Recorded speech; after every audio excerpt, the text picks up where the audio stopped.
Assalamu alaikum dostlar. Bismillahirrahmanirrahim. Бүгін ерте тұрған әйелдің бірісі артық деп қызымды садикке апарып тастағаннан кейін шелпек жасауға кірістім. Ең алдымен толық рецептісін описание бөліміне тастап кетемін. Ең алдымен ұнымызды ситадан өткіземіз, осылайынан жақсылап тұрып.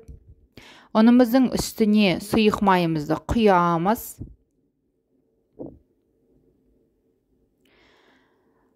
Одан кейін бір ас қасық қаймақ қосамыз. Бір ас қасық қант, одан көп қоссаңыздар да болады. Өте дәмді болады.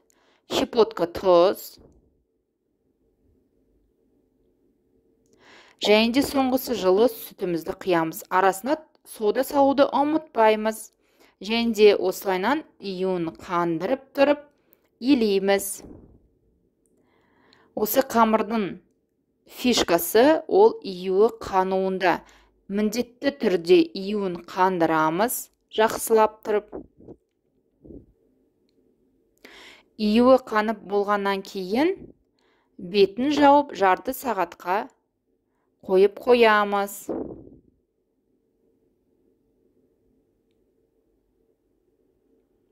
Жарты сағаттан кейін жұмсарады қамырымыз. Жұмсарған қамырымызды осылайынан бөліктерге бөліп шығамыз.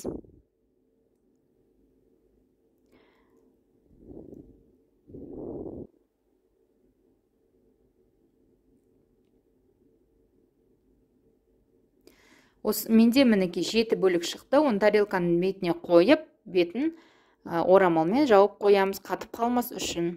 Және де шетінен бір-бірден алып, осылайынан оқтаумен домалақ қылдырып, жайып шығамыз. Жайылған қамырлардың барлығын орамалдың астына салып қоямыз, қатып қалмас үшін. Және де бір-біріне жабысып қалмас үшін.